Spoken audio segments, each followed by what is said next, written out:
Hey y'all, welcome back to my channel, and today we're going to be doing acrylic on all toes. I haven't done one of these videos it feels like forever, but I decided to go ahead and do it because I did have somebody comment and ask for an updated version. Well, I really don't have an updated version. I still do acrylic toes the same exact way, but what I have learned is to make them a lot more thinner, like not applying it, but mostly when you're drilling it. When I do my acrylic toes, I do not use nail tips. As you can see, I do acrylic overlay on my toes. I do not use tips whatsoever. Some nail techs use tips, but me, I prefer not to use tips because I feel like it's better to do it as an overlay, one, and then two, you already putting a fake tip on your nail. It could cause more damage to your nail. Like if you hit your toenail wrong, it will hurt really bad. I had acrylic on my toes before when I was a beginner, and I was doing it with the fake nail tips because that's what I was learning from other nail techs. But then one day I hit my toes really bad, and it hurted like hell. Like, oh my God, I had to soak it off the same day. Like, it was so bad. But good thing it didn't damage my toenails at all. I just probably had like a little bruise, but it didn't damage it at all. I have had some girls come to me from other nail techs, and they're like, oh yeah, she put a fake nail and they done lost their whole toenail. So me, I do not do fake nail tips at all. I do like to do overlay, and I feel like it's a lot safer that it's an overlay because it's just literally acrylic over your natural nails. And then I do not do my acrylic toenails too long because I feel like when you have short toenails, it's a lot better, especially when you're wearing tennis shoes or like when it grows out, because some people like to leave their acrylic toes nail for like over a month, where I do not recommend that you keep it on over a month. Like after a month, please go and get a refill. Once you see it's growing out, go get a refill. Do not sit here and leave it like that for the longest, because people will let it grow out and grow out and grow out, and then next thing you know, it's been 3 months and they had acrylic toes. And you guys, I have had clients that had these acrylic toes on for 3 months, and I'm like, how the heck did you have your acrylic toes on for 3 months? You didn't see it growing out that long? Like, but anyways, that's a story for another day.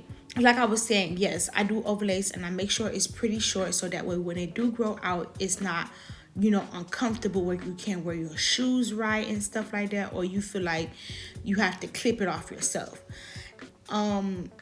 I like to make sure my acrylic toes is a perfect square shape. As you can see, as I'm doing my application, I'm already shaping the nail into the square shape. There's a lot of other people that like rounded edges. I don't like that. I like a nice sharp square shape, and my clients do too. If they ask me to round out the edges, I'll be telling them that look ugly, but I will still do it because of course it's whatever the client wants. But as you can see, I work with pretty small beads. I only go with a bigger bead when it's time for me to do the big toe. And I like to do the big toe. Either if I could do it in one hole, I would do it in one hole. But if not, I just go ahead and do it in 1 or 2 beads.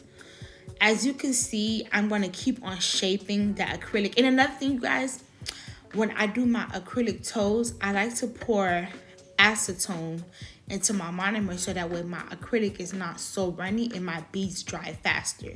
I do not want a runny bead, so that way I can have full control over the bead and the acrylic is just not dripping everywhere, because you do not want to flood the cuticle area or the sidewalls. And even if you was to do that, you just have to know how to fix it. So like I said, you guys, work with drier beads than wetter beads. I personally like to be able to mold the acrylic while I'm doing it, so I do not like it too dry but not wet, not a wet bead. Like, I don't know if I'm making sense. Like, as you guys can see, my beads are not too wet and it's not too dry, enough for me to control it. and make sure I clean the sidewall area. Make sure I have a nice square shape. The sidewalls do matter because you do not want to flood it. And what I also do is I make sure the free edge is very thin when it comes down to shaping and filing. So here I'm going to use my round fine bit, and I got this bit with my Kiara Sky drill. So I just use it to smooth out the nail and shape up the nail as well.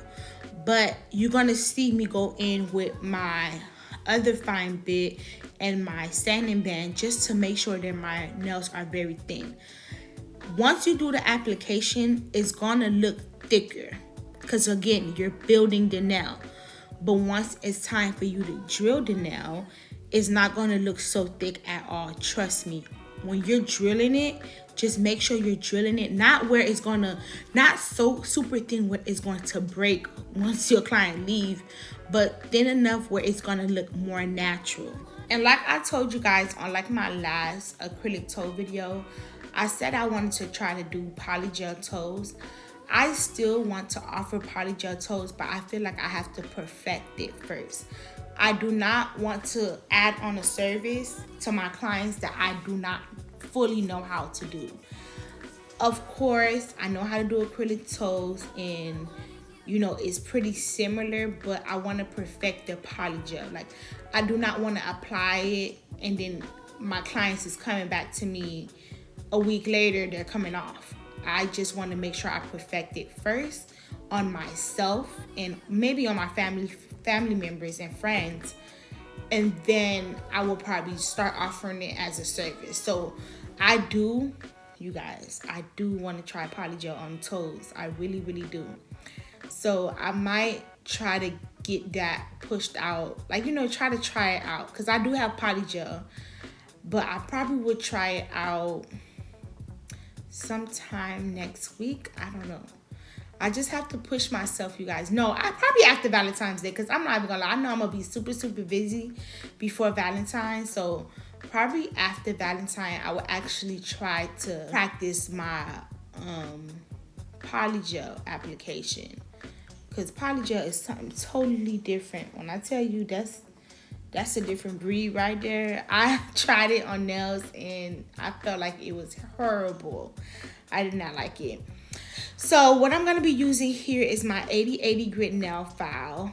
I like to use an 80/80 grit nail file because I like my shape sharp, very sharp. I like a nice square shape, as you can see. But when I'm doing this, I file it first. The only reason why I file it first is because when you're filing it down, you're going to end up, you're going to end up wanting to thin it out again, because around the free edge area, it's going to look kind of thick.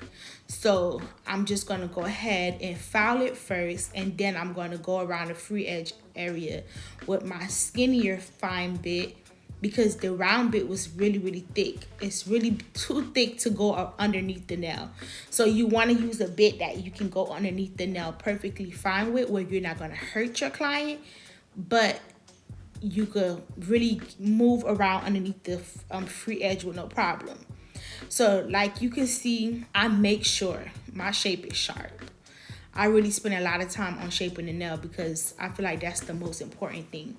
Your nail, if it's not shaping in it, I don't know what it is doing. So you got to make sure you're shaping your nail really good. I like to have a nice straight square shape. And then I use this sanding band. I use a sanding band because I like the little mini sanding band, especially when I'm doing the acrylic toes, because I can just seal around the cuticle area and around the free edge with no problem. Like, it gets the job done. I'm not even gonna lie. The skinny sanding band, it's amazing. And then you see how I'm able to just go underneath the toenail with no problem. It's a life-changing product. Like, I can't believe how good it is. I'm used to using a bigger sanding band, but when I started using the small ones, it was a game changer. I'm not even gonna lie. Like, especially with acrylic toes. If you're going to get into doing acrylic toes, this is a must-have, because it's It's not big. It's so easy for you to get underneath the toenail, and you can make it really, really thin. And one thing I like about my acrylic toes is I don't want it to look bulky. I have seen some girls leave out the nail salon with some thick old acrylic toe nails. And I probably had left some clients like that before I knew what I was really doing, like in the past when I was a beginner. But when I tell you, I be seeing girls with these thick old acrylic, and I'm like, I know underneath them toenails is nothing but fungus, nothing but a greenie. It looks disgusting when you take it off. So I like to leave my acrylic toes to look as natural as possible. That's why I like to do them short, not too long. And there are some clients that like longer toenails, but I automatically tell them, hey, I think we should do short first, and then if you want to refill it and make it longer, then that's you. But I do recommend to do short. Like, you see how thick that big toe look? Y'all just gonna see how I'm gonna thin it down with this bit right here, and then I'm gonna use another bit to really get underneath it. But my acrylic toes has gotten so much better, especially like it being thinner. I'm proud of myself. I'm so proud of myself, you guys. If you've been watching me from the beginning, you know my acrylic toes has gotten way better. So this is the other bit. You see, this bit is more like a cone bit here, and I'm able to really get underneath the toenail around the free edge area. I still do thin it around the cuticle area, but not too much. But underneath the toenail right there, look how thin it looks. It's getting there. Like, the more you do it, the thinner it's gonna look. But of course, you do not want your client to crack the toenail. But I make it really thin. So after that, I'm gonna go ahead and do the Frenchies. She did decide to do an all black French, and I love the way they came out. If you're struggling with a French brush, I would say use the beetle brush, and this is the black one, the long skinny one. The long skinny one, it helped me a lot. And as you can see, my brush is all towed up. It's not even a brush no more. It's broken. But this brush here been with me for 3 years now, and I love it. I don't even want to use another brush. It just don't do the same exact thing. Like, it's nice and skinny, it's nice and thin. It just doesn't do the same thing when I use a new brush. I have a brand new beetle brush, you guys, and I don't even use it because it's just not the same as this brush.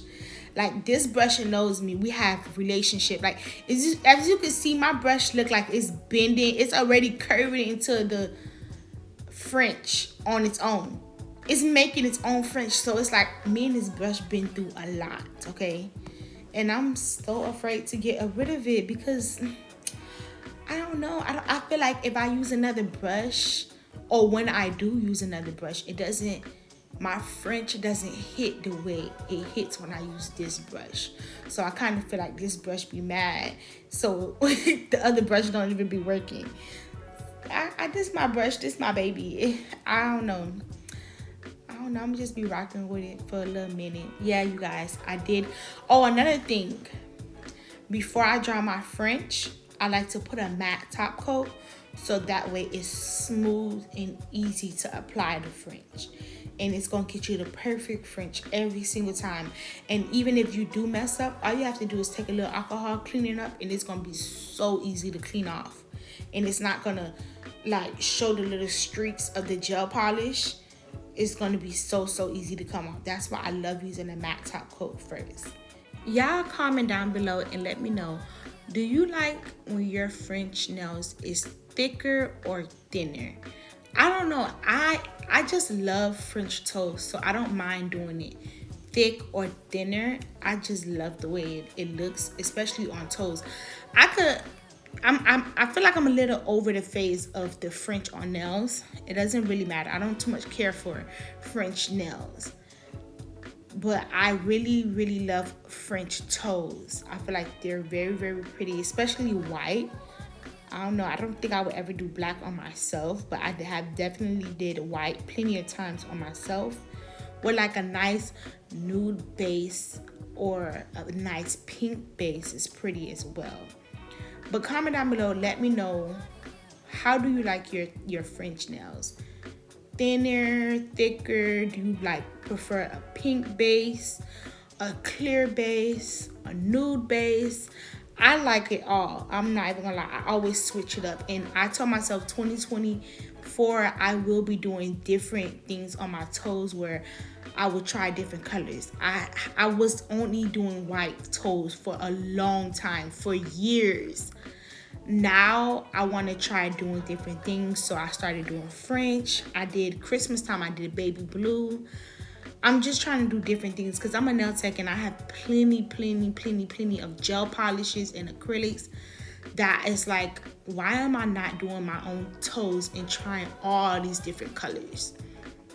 I may not try no purple or no crazy color like that or no orange, but I am definitely gonna do a nice French and probably do, you know, different color French tips. But I don't know about black. I don't think I would try black. Y'all comment down below and let me know what y'all think. But this is the final look. Thank you guys so much for watching. Please like and subscribe, and don't forget to leave a comment. Bye.